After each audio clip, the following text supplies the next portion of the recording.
astele.tv.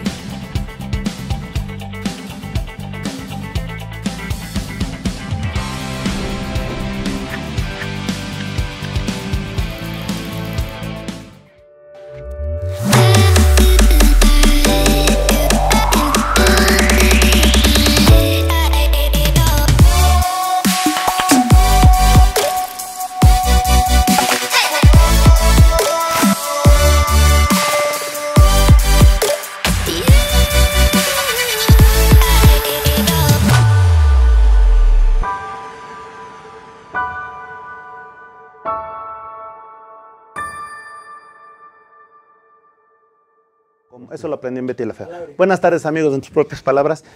Para mí es un honor tener un invitado sumamente especial porque vienen a visitarnos desde Colombia a México. Orlando Solano, doctor, licenciado, maestro, muchas gracias por estar aquí. Muchas gracias, Alejandro. Y aquí fíjate que es padre porque ahora sí que de colega a colega, justamente antes de entrar al programa decíamos, oye, allá en Colombia todos son doctores, porque siempre nos vemos el doctor, sí, el doctor, y realmente ya es un vocablo que se ha utilizado más, ¿no? Sí, exacto. Y eso lo aprendimí con Betty la Fea. Sí.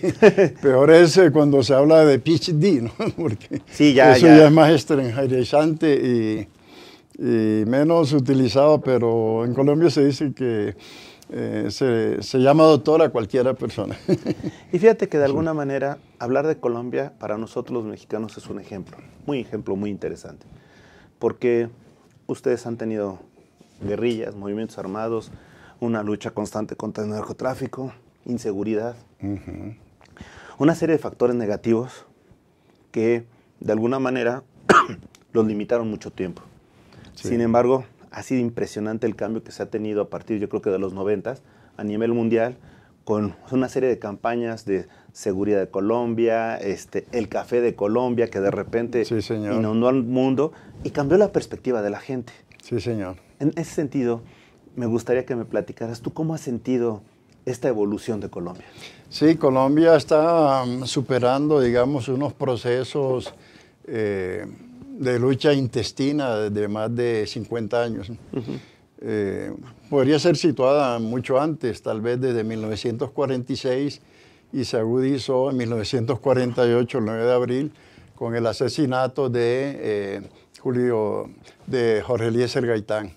Después vino una confrontación de otro tipo, más bien ideológico, de tipo marxista, que se prolonga desde 1964, podríamos situarnos. Estamos en un proceso de paz que avanza con algunas dificultades, pero ahí vamos. Me preocupa un poco, y te soy sincero, Alejandro, cierta colombianización de México, ¿no? Porque yo estuve el año pasado dictando una conferencia en la Universidad de Nuevo León, en Monterrey, sobre las masacres en Colombia. Y yo tuve la oportunidad de decirles, con el cariño que le tengo a México, que considero mi segundo país, decirles que hay un proceso de colombianización de la situación social mexicana por razones de narcotráfico y violencia de otros tipos que lo están afectando. Eso lo hemos reflejado en nuestras telenovelas, ¿no? Las muñecas de la mafia, el patrón del mal. El ángel guardián. Exacto. Ustedes nos envían la viuda negra, el señor de los cielos. Entonces, estamos cayendo en ese círculo. Pero sabes, perdóname, Orlando, aquí hay algo que no entiendo. Yo creo que, me acuerdo mucho, obviamente con tus papás, mis papás, se sentaban a ver con nosotros la programación y medio nos inducían a lo que podíamos ver y no. Pero ahorita es increíble que, tú lo dijiste, el Señor de los Cielos, la viuda, etcétera. Oye, lo ven los niños. Sí. Y se están haciendo a los narcos, a los mercenarios, lo están haciendo ídolos, los están convirtiendo en ídolos. Sí. Hubo una encuesta aquí en México que me pareció aberrante, ¿no? Que valoraban más al sicario que al policía. Dices, oye, ¿qué está pasando? ¿No? Los antivalores que se están dando. Una inversión de valores muy preocupante y eso da mucho pesar, ¿no? Porque América Latina la hizo mucho México, ¿no? El cine mexicano, Tintán, Cantinflas, Borolas, Toña la Negra, María Luisa Landín, el Vargas, ¿no? El cantante Vargas, don Pedro Vargas, y todo eso era un reflejo, ¿no? Cultural, una proyección de México hacia América Latina que causó mucho bien. Y naturalmente la UNAM, ¿no? La Universidad Nacional Autónoma de México, yo la considero el alma mater de la Universidad Latinoamericana. Pero hay esa inversión de valores y es cierto lo que tú dices, nosotros estamos actualmente en un proceso como de deificación del narco, ¿no? de las personas que viven de ese delito tan atroz. Yo creo que en México está también viviendo situaciones de este tipo y para desgracia, ¿no? Pero vamos a superarlo, ¿no? Los buenos somos más. Sin duda, sí. Pero fíjate que, por ejemplo, uno de mis amargos despertares fue cuando en el 94 yo siempre vi el deporte como algo blanco, algo bonito, ¿no? Y después, de repente, se da el Mundial de Estados Unidos y cuando regresa, creo que era era un Escobar, no recuerdo el apellido. Ah, sí, sí. Que era lateral central, que tuvo el error sí. jugando con Colombia. De un autogol. Creo que fue contra Estados Unidos. Sí, contra Estados Unidos. Sí. Un autogol que cometió y no se lo perdonaron. Estuvo 2-3 meses y fuera, ¿no? Eso fue cuando fue mi despertar diciendo, oye, ¿hasta dónde ha llegado, no? Lo veíamos de alguna manera en las películas, pero no lo imaginábamos hasta que un jugador, obviamente no quería meter el autogol él, ¿no? Pero por un error, las consecuencias que tuvo que pagar, ¿no? Impresionante. Es que se dice que había de por medio apuestas entre estos personajes siniestros y tal vez hubo grandes pérdidas en algunos de ellos y el asesinato de Andrés Escobar fue algo ominoso, ¿no? Muy, muy doloroso no solo para la nación colombiana, yo creo que para el deporte mundial, ¿no? Y eso causó una gran impresión, pero también una toma de conciencia sobre cómo los equipos de fútbol a veces son muy permeados por el narcotráfico, por dineros mal habidos. Pero, como tú dices, sí, fue muy lamentable. Es que de repente, y digo, eso fue la parte más difícil que me tocó ver como fanático del deporte, pero tengo que aplaudirle mucho a Colombia. La transformación que han tenido es impresionante. Y hay una cosa que también me llama mucho la atención y que estamos viviendo, ¿no? Que es que por primera vez 4 países de América se integran en una alianza del Pacífico y de alguna manera podemos ir a metas comunes con desarrollos individuales y obviamente en conjunto, ¿no? Pero que Chile, Colombia, Perú y México se hayan integrado, en esta alianza me parece impresionante. Sí, es un gran avance indudablemente y en cierta forma un contrapeso necesario para UNASUR, ¿no? Porque UNASUR se estaba volviendo algo más que económico, cultural, se estaba volviendo algo demasiado ideológico. Claro. Y eso pues estaba causando muchos resquemores en Sudamérica y muchas divisiones. Pero hoy con esa alianza Pacífico, indudablemente nuestros 4 países van a salir adelante. Yo pienso que el presidente López Obrador va a continuar esa línea y para bien de las 4 naciones, porque hay otras haciendo turno, ¿no? Creo que Costa Rica inclusive Brasil creo que Panamá y Panamá están haciendo algunas acercamientos y eso la va a fortalecer mucho. Perfecto. ¿Qué te parece si volvemos a este tema ahorita que regresemos de esta pequeña pausa que vamos a tener? Volvemos, amigos. Te esperamos en el concierto de Aztele este 23 de mayo a las 7 p.m. en la Carpa Geodésica, donde tendremos muchas sorpresas. No te la pierdas. Boletos a la venta al 63 86 84 44 y al correo contacto@aztele.tv.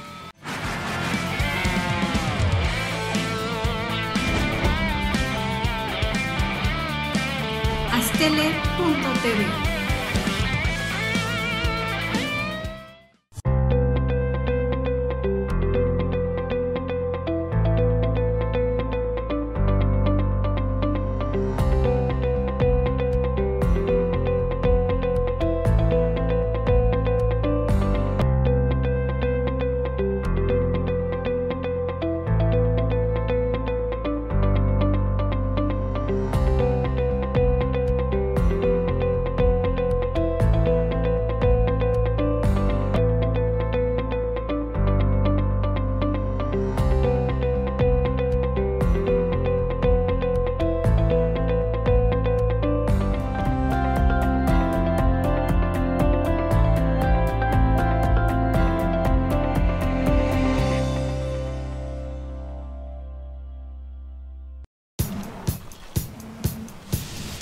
para cuando sudamos la camiseta.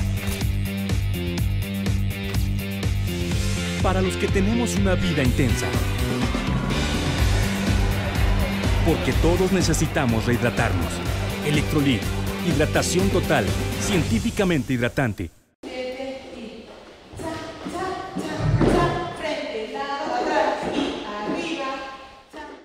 Para mí el baile es como una terapia porque me ayuda a relajarme, a desestresarme y a sentirme mejor. Cuando era estudiante estuve becada por el taller de baile y al terminar la licenciatura me ofrecieron quedarme como maestra de danza y acepté de inmediato. Más que un trabajo, lo veo como una forma de regresarle a la institución el apoyo que en algún momento me brindó.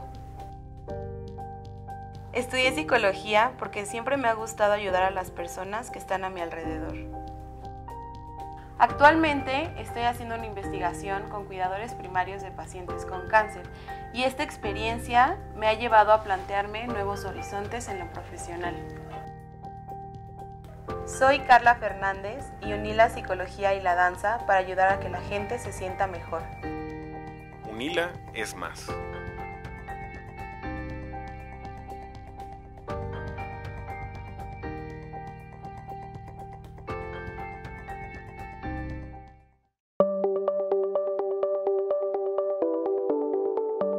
Astele.tv.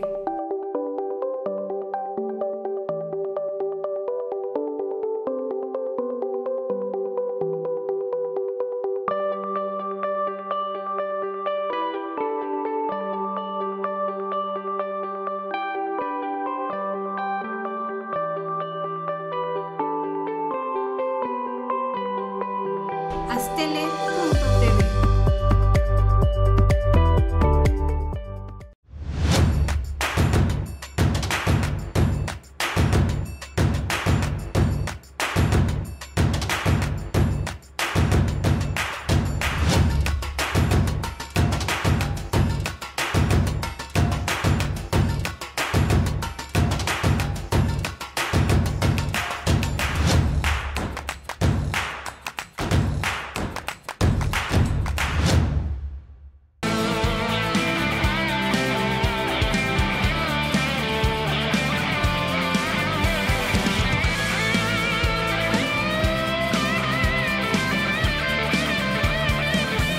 Te esperamos en el concierto de Astele este 23 de mayo a las 7 p.m. en la Carpa Geodésica, donde tendremos muchas sorpresas. No te la pierdas. Boletos a la venta al 63 86 84 44 y al correo contacto@astele.tv. Te esperamos. Regresamos, amigos, en tus propias palabras. Perdónenme, pero cuando a uno llegan a presumirle todas las bellezas, bueno, no todas, algunas bellezas de Colombia, pues lo único que puedes sentir es envidia y felicitarlos por esas bellezas, ¿no? Sí, pero las bellezas de México son cada quien tiene su... Sí, claro. Fíjate que hablábamos de la Alianza del Pacífico, esta situación de que 4 países se integran, ¿no? Sobre todo en Latinoamérica, que hemos vivido más divididos que tenemos más cosas para dividirnos, cuando debería ser al revés, ¿no? Sí. Unirnos. Y, por ejemplo, en el caso concreto de Colombia, han tenido una experiencia difícil. Han tenido experiencias difíciles que han ido de alguna manera mejorando. Tú me estabas comentando de la colombianización de México, pero recordarás que hace unos años el Papa dijo que estaba México, Argentina ya estaba mexicanizando, ¿no? Sí, también. Son de esos fenómenos que se vuelven como lugares comunes un poco también, sí. ¿Qué hizo Colombia para superar estas crisis? Bueno, yo pienso que el proceso de paz ha influido mucho. El presidente Santos, Juan Manuel Santos, se la jugó por la paz. Renunció bastante, digamos, a su capital político y sacó adelante el proceso con mucha incomprensión, ¿no?, de algunos sectores de la política colombiana, más identificados con la derecha, digamos. Pero ese proceso va saliendo adelante, el país lo está comprendiendo cada vez más y los resultados comienzan a verse. Indudablemente no es la solución definitiva, pero son pasos buenos que nos van a aproximar cada vez más a una Colombia más democrática, a una Colombia que tiene algo extraño, ¿no? Colombia es el único país de América Latina que tuvo un solo golpe de Estado en el siglo XX. El fenómeno del caudillismo no ha sido frecuente en Colombia y esto hace que el país, digamos, formal viva dentro de la alternación en el poder, de las elecciones libres, disputadas, etc. La economía, pese a tantos años de guerra, siempre ha crecido positivamente y nosotros esperamos pues, que todo eso continúe y se acelere con el actual proceso de paz. Yo creo que el mundo está comprendiendo lo que pasa en Colombia porque en algunos países se considera que se están dando momentos de impunidad, ¿no? De crímenes de lesa humanidad, de masacres, etc. Pero todo está avanzando y Colombia pues, va a salir adelante. Colombia yo creo que va a ser ejemplo universal para la superación de conflictos internos armados de larga duración. Esa es una parte importante, pero ¿qué ha pasado con la limpieza de capitales, las formas como ustedes han medido, o mejor dicho, las medidas que han implementado para acabar con el blanqueo de capitales o los lavados de dinero y de alguna manera restringir más la actividad del narcotráfico? Sí, sobre eso se lucha constantemente porque efectivamente las economías en general de América Latina están permeadas por capitales non santos y poco a poco eso se va superando con el ingreso de Colombia a la OCDE y cierta confrontación con los famosos y malhadados paraísos fiscales que usted sabe pues que terminan favoreciendo mucho esas situaciones de blanqueo de capitales, y hay ciudades, ¿no? en América Latina que uno creería que están constantemente, digamos, limpias, ¿no? Hablando un poco simbólicamente, pero que en realidad también lavan, ¿no? El caso de Punta del Este, ¿no? Viña del Mar, algunas otras ciudades donde estos fenómenos se están dando. ¿Qué estamos haciendo para el control de los capitales? A veces hay unas amnistías, ¿no? Que permiten traer los capitales y en cierta forma no es que se haga la vista gorda sobre su procedencia, pero eso va permitiendo que regresen capitales normalizados, digámoslo así, a la economía colombiana. Los sectores que más sufren, digamos, este fenómeno son el financiero, naturalmente, a veces el contrabando, ¿no? Se utiliza mucho para blanquear, también ciertas repatriaciones de capitales, pero de envíos, ¿no? Que son supuestamente remesas, pero que a veces llevan incluidos fenómenos de blanqueo.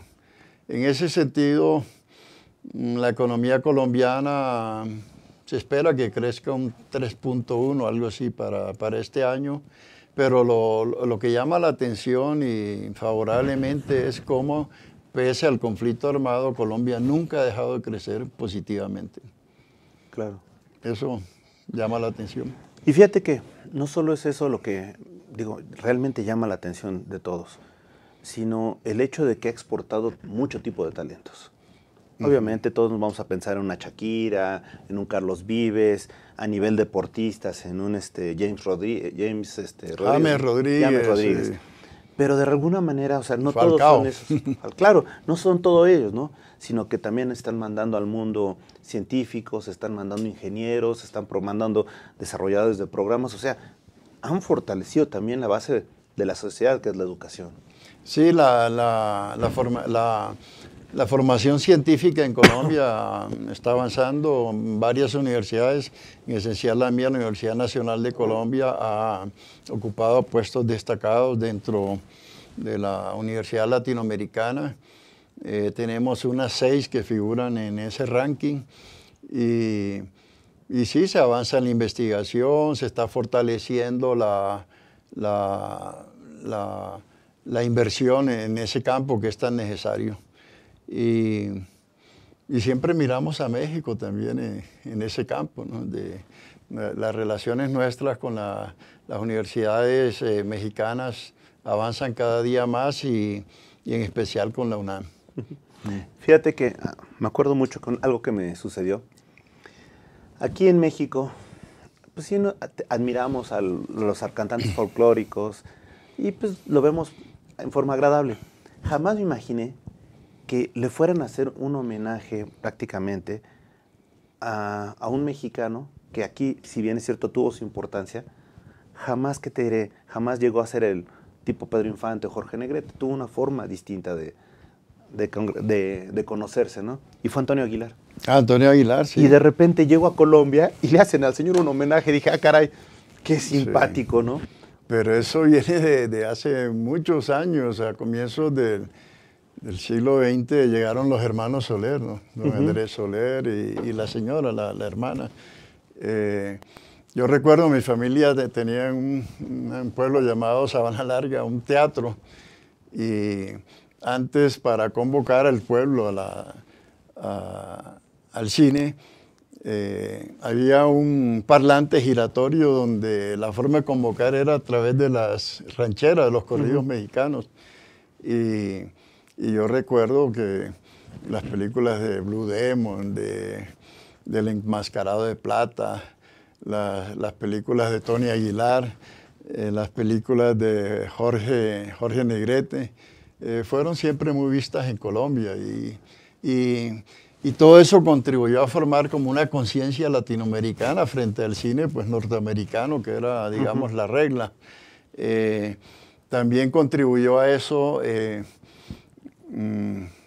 la pintura, los grandes muralistas mexicanos. Claro, Siqueiros, Orozco sirvieron de modelo también a algunos muralistas nuestros colombianos. Y siempre, digamos, los intercambios culturales entre Colombia y México han sido sostenidos, frecuentes y siempre crecen, ¿no? Van en aumento. Oye, para bien. Y en ese sentido te pregunto, tú creciste con un México, ahora regresas a un México que obviamente ya no corresponde al del cine de oro, ¿no?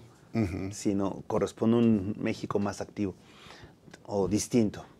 Me gustaría, al regresar de la pausa, que me dijeras qué sientes que has perdido en México, qué sientes que amas de México y sobre todo, qué has utilizado tú de los mexicanos en tu forma de vida. No me respondas ahora, hacemos una pequeña pausa y regresamos, estamos en tus propias palabras.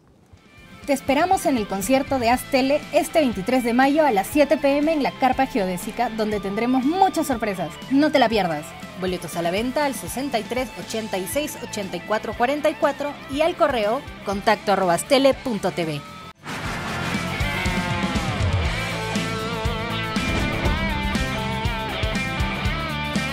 Aztele.tv.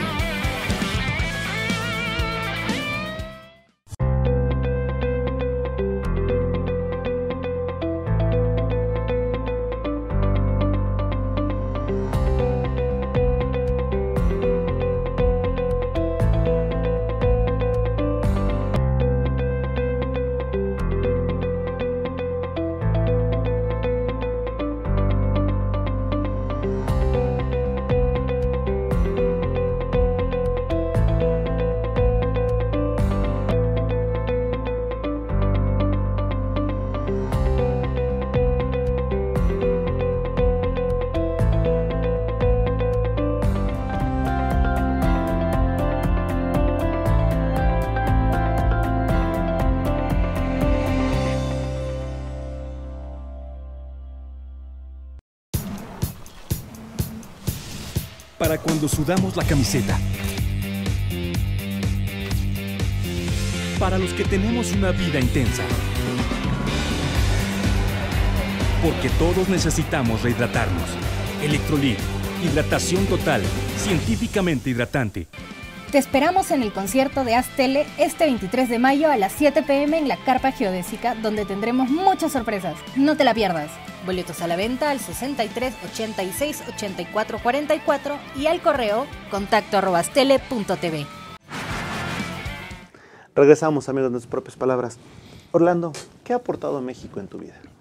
Mucho, mucho, porque en la parte cultural, pues desde la niñez ya hablamos, ¿no? Del cine, los boleros, la música mexicana, los músicos que nosotros trajimos a México, como don Lucho Bermúdez, Pacho Galán, que trajeron la cumbia, el merecumbé. Pero de México yo siempre pues vivo muy pendiente de lo que ocurre en este país, que quiero mucho. Y he sido invitado ya unas 7, 8 veces a dictar conferencias en Jalapa, en Monterrey, en la UNAM.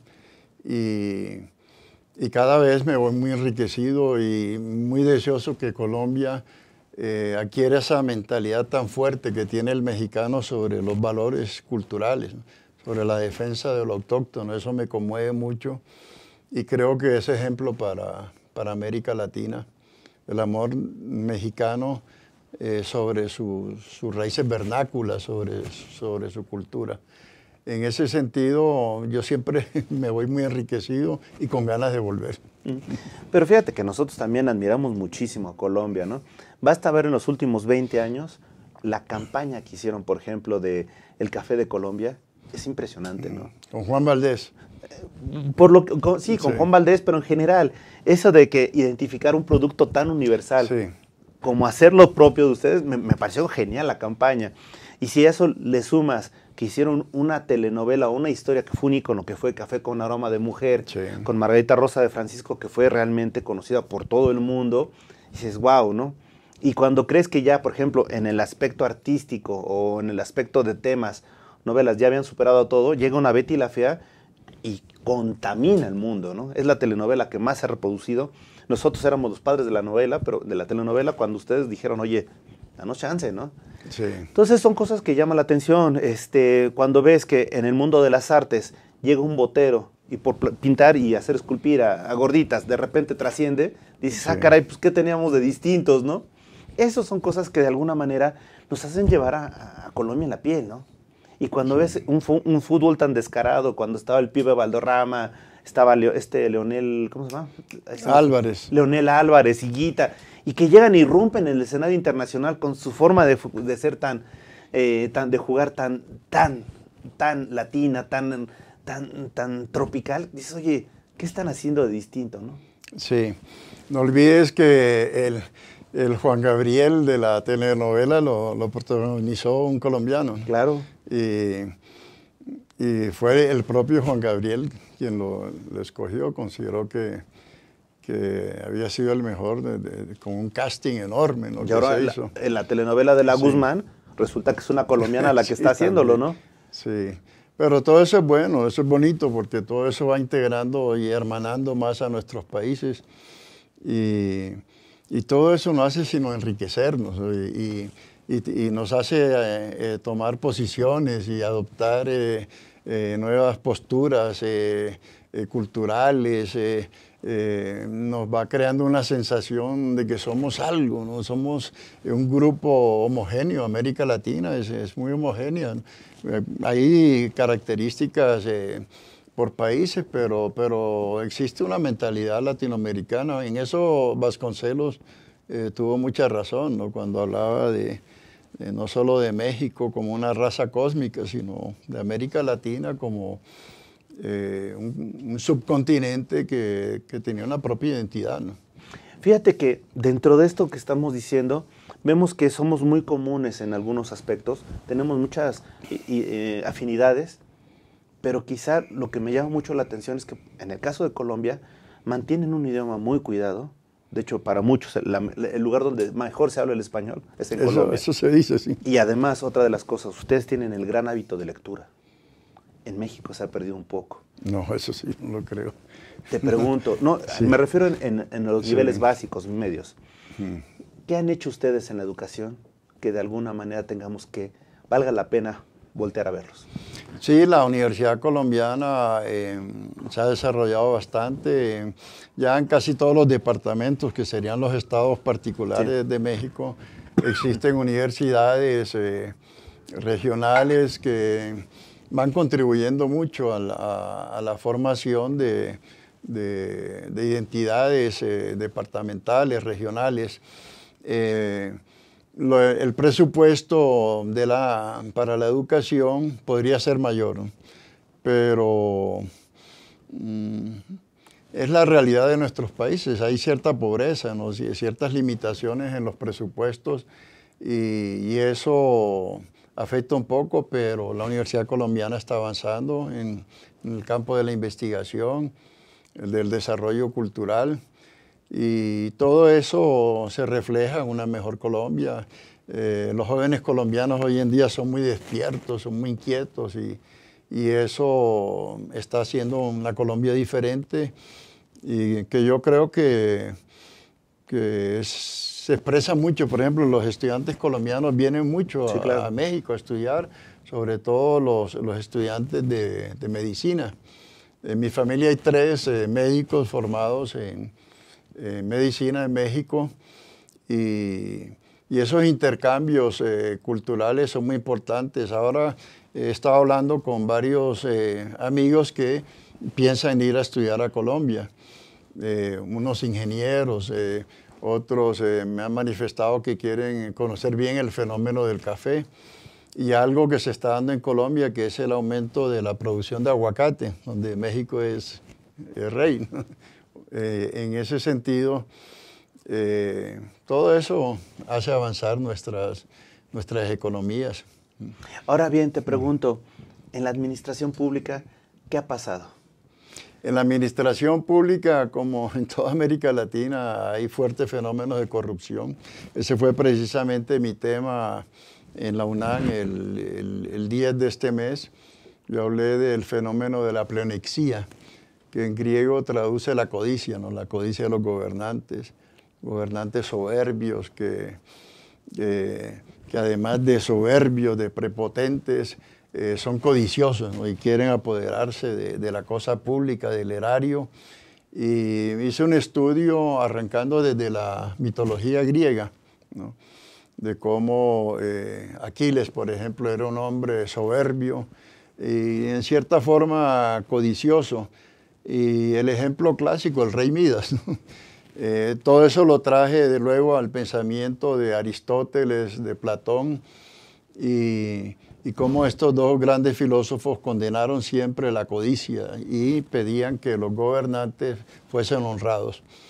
Luego estudié el fenómeno en la religión cristiana, en el judaísmo y en el islam, porque estas 3 religiones tienen ciertas condena moral al fenómeno de la codicia.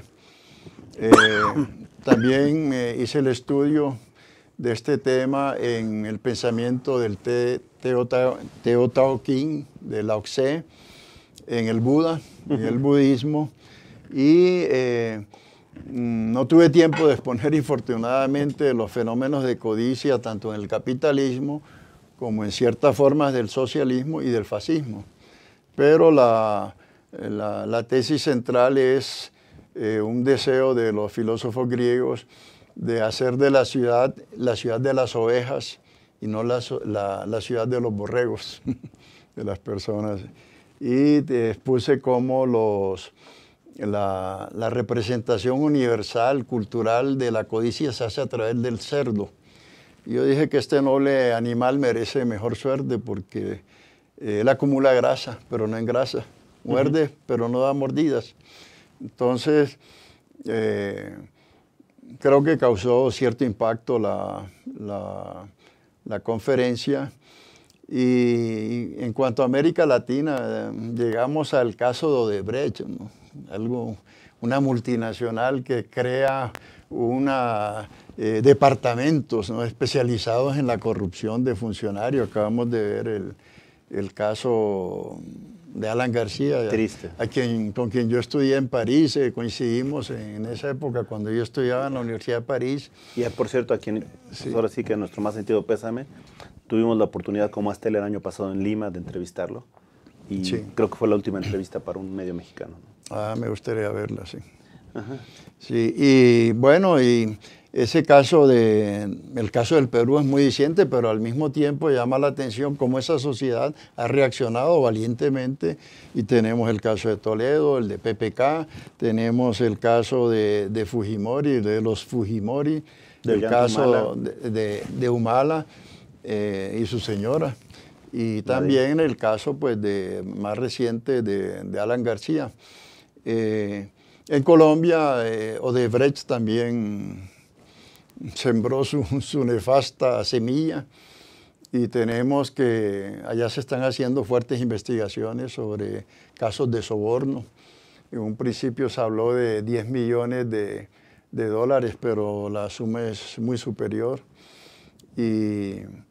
Y en algunos países también se da, pero como son regímenes un poco cerrados, como es el caso de Venezuela, no ha aflorado todavía, pero en Venezuela también hubo casos muy fuertes de soborno por esa empresa. Orlando, pero vamos a hacer una pequeña pausa, la última de este programa, pero yo antes de irme me gustaría preguntarte, ¿es la respuesta el encarcelamiento de los expresidentes, como lo hemos visto en Perú y tú lo citabas, o es la respuesta dejarlos pasar, como es en el caso de México, que no hemos tenido ningún solo responsable de la corrupción, ¿no?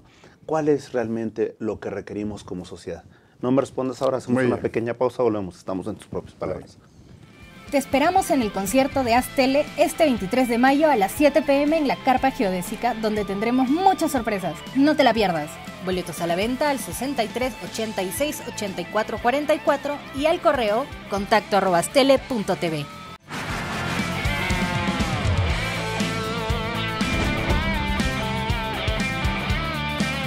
Astele.tv.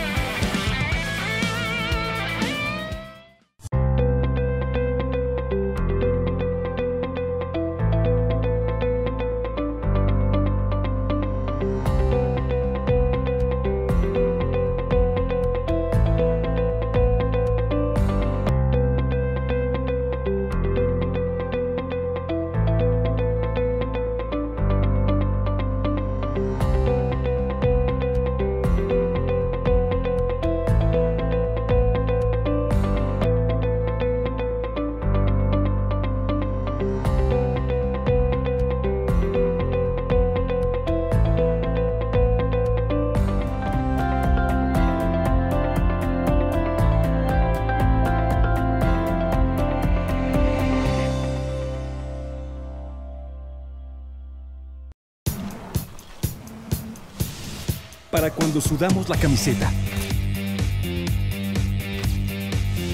Para los que tenemos una vida intensa. Porque todos necesitamos rehidratarnos. Electrolit, hidratación total, científicamente hidratante. Te esperamos en el concierto de Astele este 23 de mayo a las 7 p.m. en la Carpa Geodésica, donde tendremos muchas sorpresas. No te la pierdas. Boletos a la venta al 63 86 84 44 y al correo contacto@astele.tv. Regresamos, amigos, de tus propias palabras.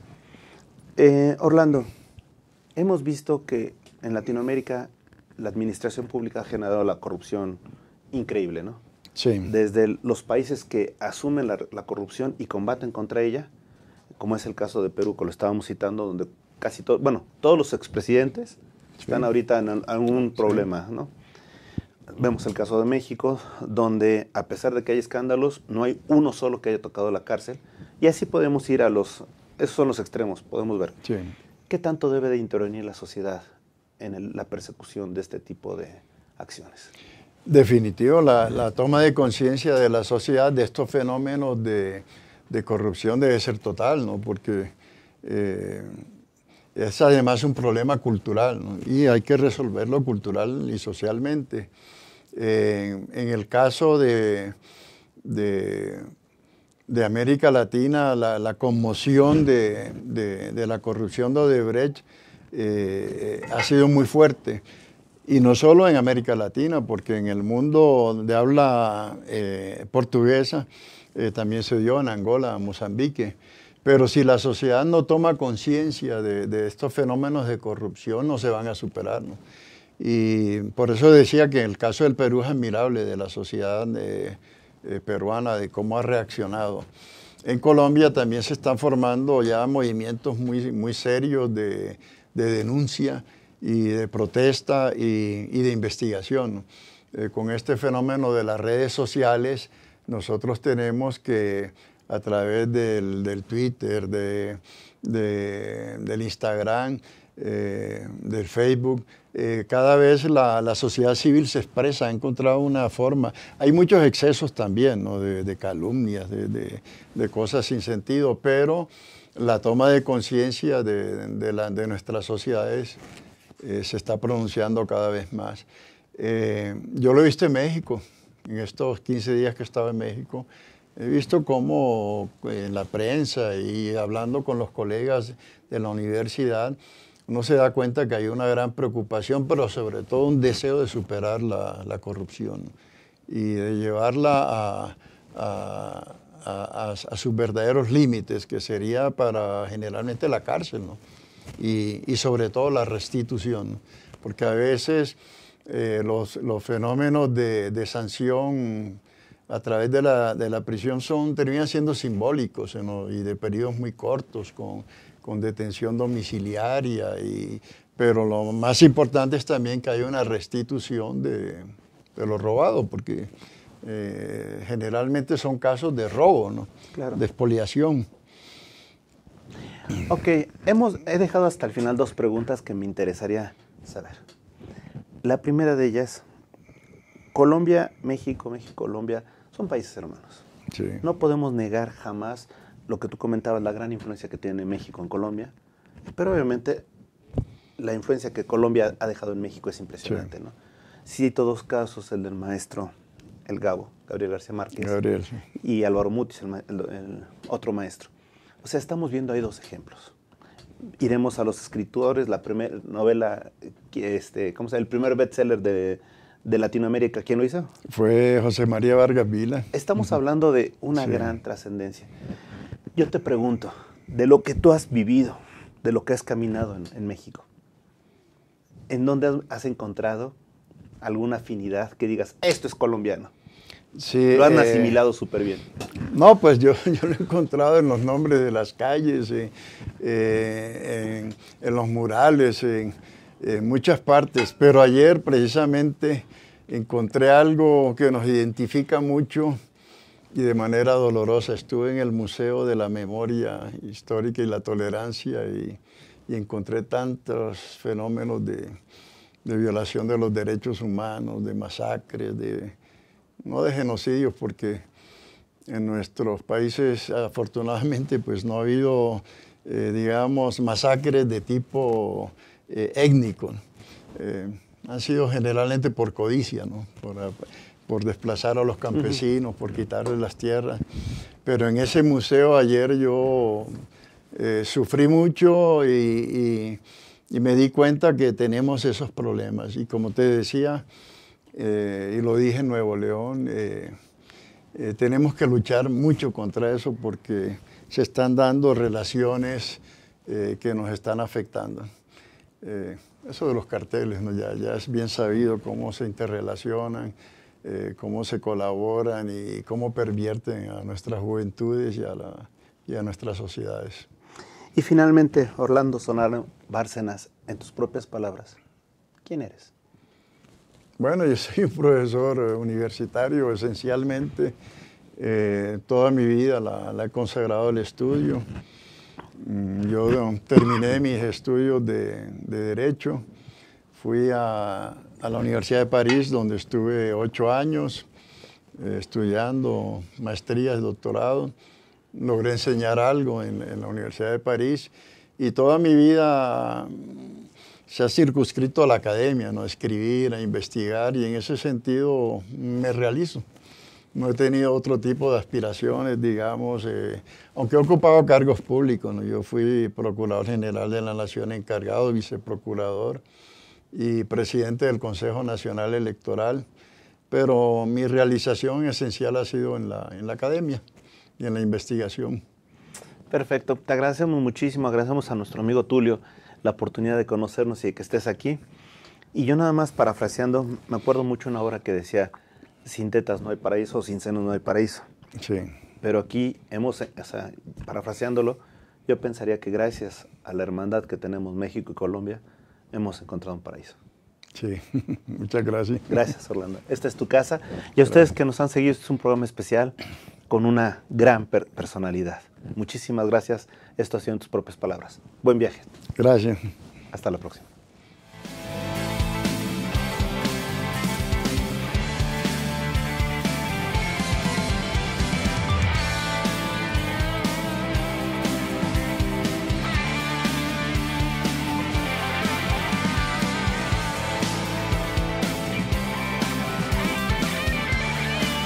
Tele